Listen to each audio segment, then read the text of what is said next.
Muito obrigada pela apresentação. Obrigada, Inês, por estares aqui. E então hoje vim aqui responder a este convite para falar um bocadinho sobre o desenho técnico. Neste caso é o desenho arqueológico e como é que nós o aplicamos aos estudos de proveniência e porque é que aqui o desenho arqueológico surgiu aqui neste contexto. Rapidamente, gostava só de relembrar um bocadinho e de vos falar um bocadinho da história do desenho arqueológico, quando é que surge e porque é que surge. E então, obviamente que o desenho arqueológico vai buscar as origens a outros tipos de desenho que já existiam, como por exemplo o desenho arquitetónico, o desenho científico, já é bastante também conhecido, o simples desenho de ilustração. E aqui deixo-vos um exemplo de ilustrações de cerâmicas arqueológicas feitas no século XVIII, a quando de escavações arqueológicas e quando encontravam aqui os nossos cacos de cerâmica, e então era preciso efetivamente registar como é que estes fragmentos eram. E portanto tem então estes inputs de várias áreas e vem da relação de conhecimento de várias disciplinas. E surge ligado à evolução da própria arqueologia. Portanto, não podemos separar o desenho arqueológico da história da própria arqueologia, que compreende, de uma forma, dizendo assim muito brevemente e de forma muito sintética, o que é a arqueologia, o estudo sistemático dos restos materiais da nossa vida, não é? Da vida humana no nosso planeta. E, portanto, prende-se também com a reconstrução da vida dos povos antigos, e é aqui que nós depois vamos ver diferentes tipos de desenhos arqueológicos. E, portanto, diante dos primeiros desenhos arqueológicos, conhecemos desenhos e representações já de época medieval, ok? De monumentos megalíticos, que foi sempre algo que causou muita curiosidade no homem. Que raio de monumentos eram aqueles e, portanto, houve uma necessidade, o homem sentiu necessidade de os registar de alguma maneira. E, portanto, na altura, não é, pensamos diretamente no desenho. E então, portanto, no início tinha este então objetivo de registar a forma, o mais naturalista possível. Inicialmente começou então com estas estruturas, portanto, e depois começaram com os objetos, etc. E eu pus aqui a imagem deste senhor que é considerado o pai da arqueologia, ok? E, portanto, ele é considerado o pai da arqueologia, é italiano, Ciriaco de Pizziacoli, era um pescador italiano que viajava por causa da sua função, do seu trabalho, e quando começou a viajar, começou-se a deslumbrar com as culturas de outros povos, e então começou também ele a querer registar aquilo que via. E, portanto, falamos sempre, não é? E pensamos sempre numa altura em que a fotografia não existe, ainda estamos a muitos séculos de lá chegar. E então, mais tarde, e damos assim um grande salto para a Segunda Guerra Mundial, o desenho arqueológico vai também começar a aparecer relacionado com estes movimentos patrióticos. Quando começam a tentar provar as supremacias raciais, o desenho arqueológico aparece muitas vezes relacionado com o registro deste tipo de civilizações, de feitos que conseguiam fazer, e também com a necessidade de registar tudo aquilo que ia sendo anexado, não era, às riquezas pessoais. Outro momento que veio também impulsionar o desenho e que veio aqui trazer uma necessidade de sistematização no desenho arqueológico foi quando foi descoberto Herculano e Pompeia. Portanto, já no século XVIII vieram impulsionar aqui o desenho arqueológico na Europa. No final do século XVIII também, com as invasões napoleónicas, os desenhadores eram dos primeiros que iam com ele aos territórios quando ele se deslocava para os anexar. Porque era muito importante registar aquilo que era encontrado, que era para ele decidir aquilo que queria que fosse levado para a França. E, portanto, era através do desenho que ele via o que existia, que ele decidia aquilo que queria colecionar. O colecionismo, e eu falei-vos aqui em colecionar, porque o colecionismo foi também um fenómeno que veio impulsionar a procura de antiguidades. Como curiosidade, digo-vos que o colecionismo surgiu à volta do século XVII, nomeadamente em Antuérpia, pela mão de uma família portuguesa. Okay? A família Jiménez, que era uma família de mercadores muito ricos que viviam em Antuérpia, começaram a ter esta necessidade de colecionar coisas que viam quando iam novamente viajar, e surge esta ideia de agregar coleções, de criar coleções. E é daí que surge este fenómeno do colecionismo e o próprio conceito de vitrine, que nós temos hoje em dia para expor coisas surge nesta altura também pela mão da família Jiménez. E, portanto, isto foi mais uma necessidade de começarmos a registar as coisas. A mentalidade romântica veio também de encontro às antiguidades e o gosto pelas antiguidades diretamente relacionado com o desenho arqueológico.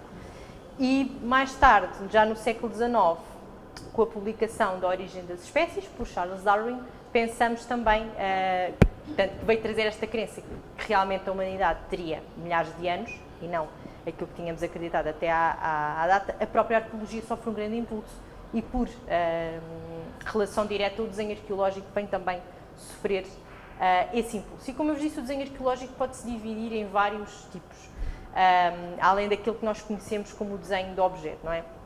Temos aqui o exemplo de desenho de estruturas. Estas são antas, são bastante conhecidas no concelho de Regueirinhos de Monsaraz, que é riquíssimo neste tipo de espólio.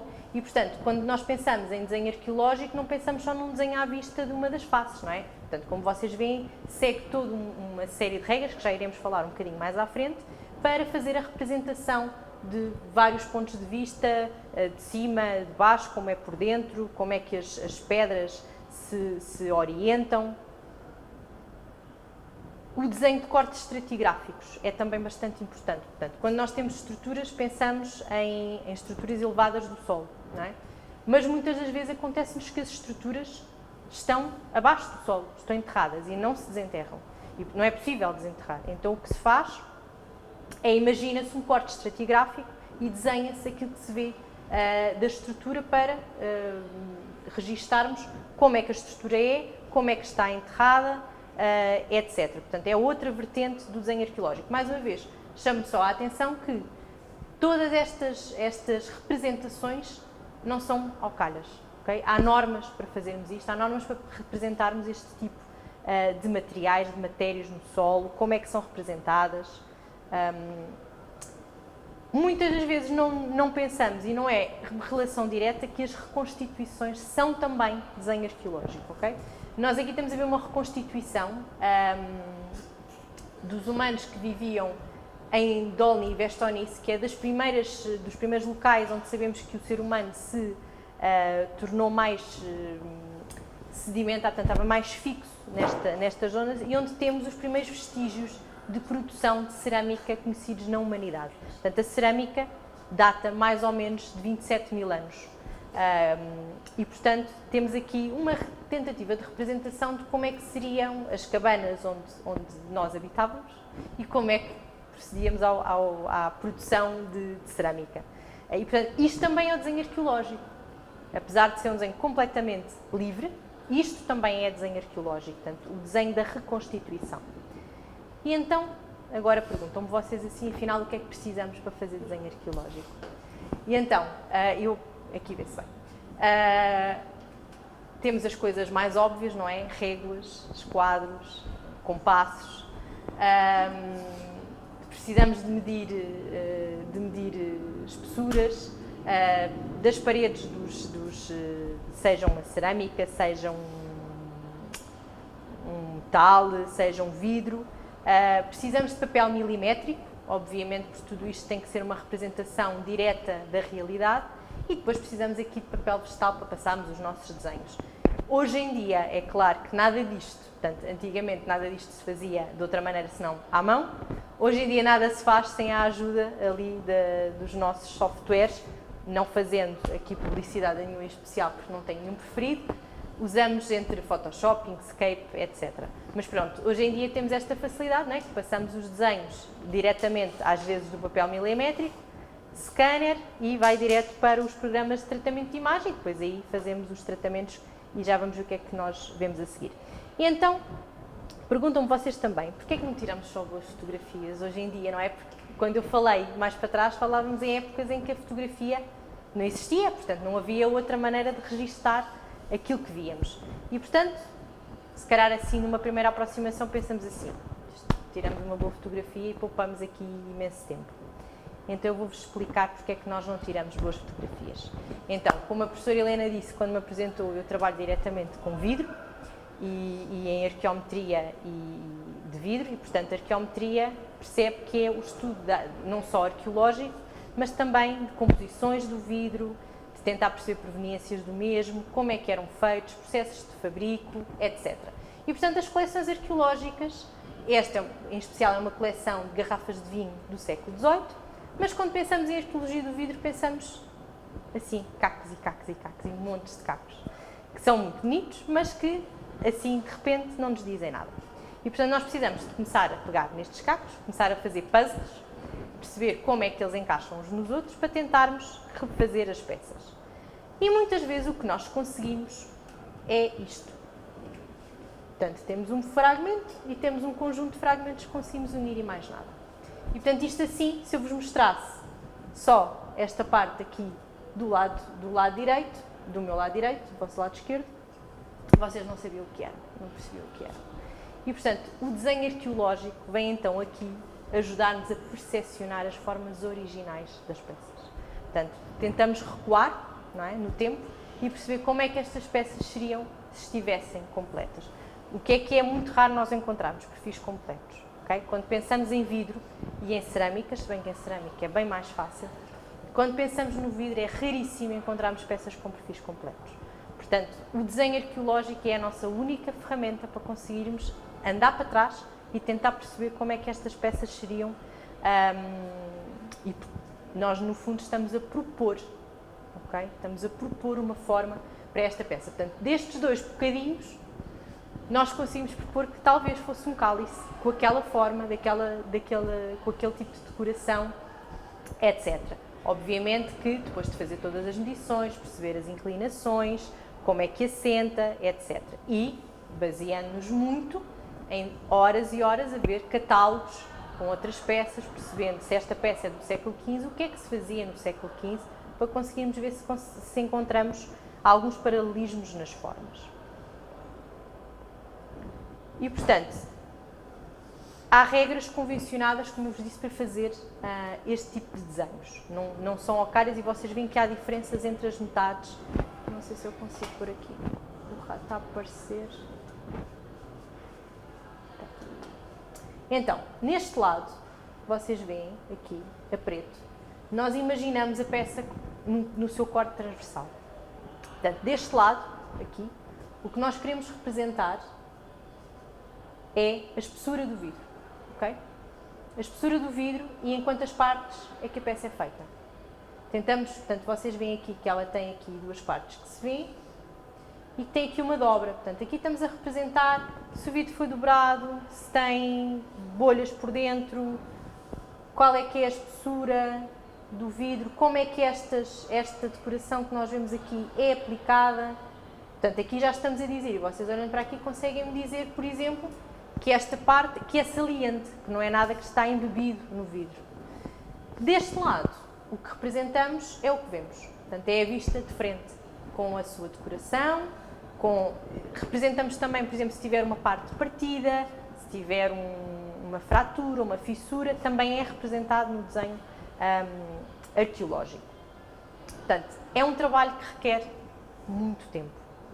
Um desenho destes pode demorar 2, 3 dias a fazer. Porque ao mesmo tempo precisamos de estar a pesquisar para ver se encontramos formas parecidas, se conseguimos arranjar paralelismos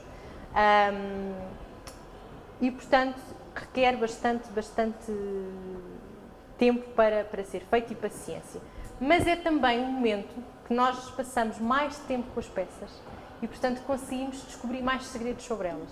Conseguimos perceber, como eu vos disse, em quantas partes são feitas, como é feita a decoração e muitas vezes apercebemos pormenores que de outra forma, ao tirar uma fotografia, nós nunca iríamos aperceber-nos. E, portanto, além da peça propriamente dita, o que é também sempre importante representar são as suas decorações.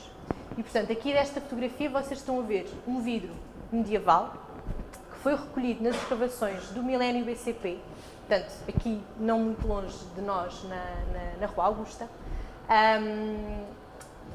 E a peça encontra-se assim, portanto, toda esta parte castanha que vocês veem são camadas de corrosão, que nós não podemos tirar.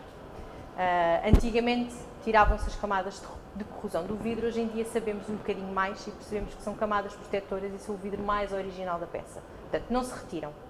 Não retiramos camadas e, portanto, o desenho está praticamente escondido, porque o desenho seriam esmaltes aplicados com folhador e, portanto, praticamente desaparece ali despercebido no meio da corrosão. O que fazemos é exatamente a representação do que poderia ter sido a forma e aquilo que conseguimos, porque com lupas, com luz transmitida, com luz refletida, etc., conseguimos ir percepcionando as formas da decoração e então é isso mesmo que vamos representar. Portanto, o objetivo do desenho arqueológico para peças pode ser retomarmos a forma original ou vermos e percebermos a decoração. Mas pode ser também usado para perceber um dado processo de produção, que é o caso destas representações que eu vos mostro, que são pequeninos fragmentos de vidros de filigrana. Portanto, o vidro de filigrana, só rapidamente, é um vidro que é feito aplicando canas de vidros também, com vários tipos de decoração, como vocês podem ver. Portanto, estas são todas direitinhas, mas muitas vezes vemos, como esta representação aqui, que as canas têm fiozinhos todos cruzados, parecem quase rendas. E, portanto, o vidro de filigrana, ainda não sabemos tudo sobre o seu processo de produção. Esta é uma coleção, um conjunto arqueológico que foi descoberto no Largo dos Chafariz dentro e, portanto, provavelmente um local destruído com o terremoto de 1755, em que os fragmentos, como vocês podem ver, pela escala, portanto, aquelas linhas pretas representam 1 cm, portanto, os fragmentos são pequeninos, nós daqui nunca vamos conseguir perceber a forma original. O que é que nós queremos aqui perceber? Portanto, não fazia sentido à partida fazer um desenho arqueológico, se eu não consigo recuperar a forma, mas porquê é que aqui fez sentido? Fez sentido que nós quisemos perceber como é que as canas eram constituídas, quantas partes tinham, quantas camadas tinham, o vidro, quantas camadas tem, é feito todo por canas ou tem 2 camadas? E, portanto, é também importante que o desenho arqueológico está cada vez mais a ser utilizado para percebermos processos de produção. Que é também o exemplo que vos trago aqui. Portanto, à partida, se nós olhássemos para esta peça, nunca iríamos perceber que ela é feita, olhando para o seu desenho arqueológico, eu consigo-vos explicar que esta peça é toda feita a partir da mesma bolha de vidro. Portanto, tanto o pé, como a haste, como a copa, é toda feita a partir da mesma bolha. É isto que o desenho me está a dizer, que o vidreiro não colheu vidro mais vezes do que uma vez. E de uma bolha conseguiu fazer as dobras todas da peça. É claro que para isto precisamos de perceber um bocadinho como é que é o processo de produção de peças em vidro, mas percebendo, eu consigo olhar para o desenho e perceber que é feito de uma bolha. E aqui o que é que nos mostra também? Que nós temos um espaço vazio aqui na haste, estão a ver, aqui mesmo no centro, que não tem vidro, portanto tem uma bolha de ar lá metida no meio. De outra maneira não conseguiria perceber. O que é que eu também não vejo na fotografia? Não vejo que toda a peça foi soprada em molde e por isso tem estas caneluras que nos aparecem, que fazem parte do vidro. Portanto, se nós pudéssemos passar a mão, iríamos sentir os altinhos. Como não podemos, eu pela fotografia não consigo perceber nada desses pormenores. Portanto, mais uma vez o desenho arqueológico a ajudar-nos aqui a perceber as formas. Desculpem, andei demais.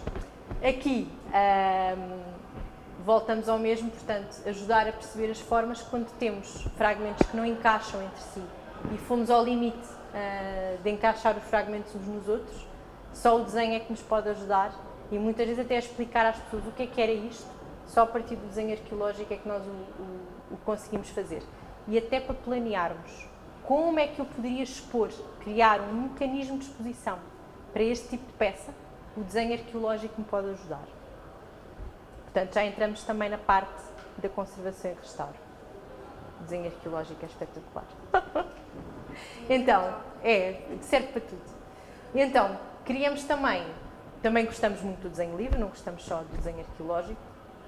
Porquê? Porque quando temos variações da mesma forma, e aqui trago-vos o exemplo das garrafas de vinho, que a forma evoluiu e varia imenso entre o século XVII e o século XVIII, foi preciso criar um sistema para ilustrar as várias formas, porque, mais uma vez, as garrafas muitas vezes aparecem-nos assim. Portanto, eu daqui não vos consigo explicar como é que seriam as formas completas.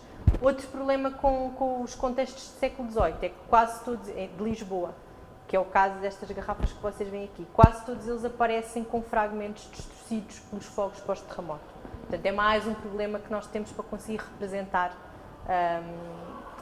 estas formas. E, portanto, o desenho arqueológico de uma garrafa ou de um fragmento de garrafa de vinho teria este aspecto assim, onde eu vos chamo a atenção, por exemplo, que aqui o lábio da garrafa, se vocês virem, tem aqui uma parte branca. Portanto, quase como se esta parte aparecesse separada do pescoço da garrafa. Isto é exagerado. Portanto, há certos pormenores que exageramos no desenho. Separamos de propósito. Para quê? Para quem vir o desenho vai saber interpretar e vai perceber que aquele fio é aplicado depois da garrafa estar formada. É isto que isto quer dizer. Portanto, todos os pormenores têm uma intenção. Aqui, quando nós pomos a linha a tracejado, é porque temos o gargalo inteiro e, portanto, eu não consegui medir a espessura ali no meio.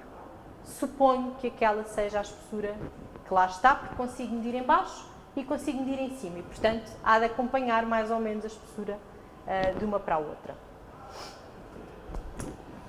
Novamente, olhamos para fragmentos que, sem um desenho, têm, assim, pouco contexto